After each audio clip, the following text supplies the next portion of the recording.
everyone! In this video, I'm going to be showing you how to make some smoky and juicy ribs that take very little time to make. As you can see, I still have a wonderful smoke ring, and I hope you enjoy. The first step that I'm going to start out with is making my homemade rub. When I was making this, I was actually making 3 slabs of ribs, so you definitely won't need to make this much seasoning blend if you're only making 1 or 2 slabs, but for this recipe, I added about 3 tablespoons of garlic powder, 3 tablespoons of chili powder, 2 tablespoons of paprika, 3 tablespoons of cumin, about 1 teaspoon of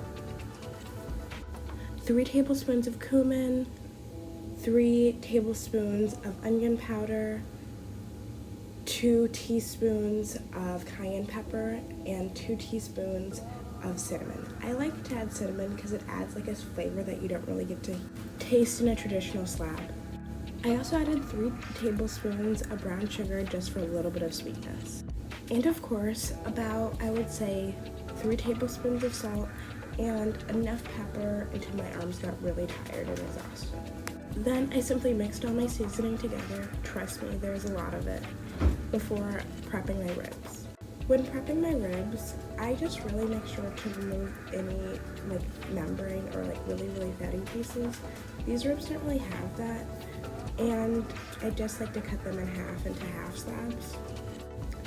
Then I took out a second pan before seasoning each half slab of ribs pretty liberally with my seasoning before heating my grill. Personally, my grill of choice is a Weber kettle, but use like an electric kettle if you have one. Into my fire, I actually added some cherry barbecue chips just to add like that little bit of cherry wood flavor to them. It's normally used for like fish and poultry, but I thought it worked pretty well here before adding my slabs of ribs on. As you can see, making sure that I spread them out. Adjusting my heat, I only left it about, I would say like a quarter to maybe a third open. You really want these to smoke and you don't really want them to cook fast, even though I had some issues. After about an hour, this is what my ribs look like. Then I just turned them over until I got an internal temperature at about 205, and then it was simply just time to wrap. These could have gone on a little bit longer, but I didn't want them to be overdone when I reheated them.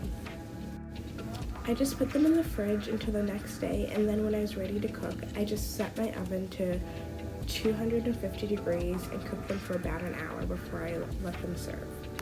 Like I said, these ribs were relatively easy to make. My top tip is don't overcook them if you are going to reheat them, especially if you cook them in large amounts. And as you can see, it has a wonderful smoke ring.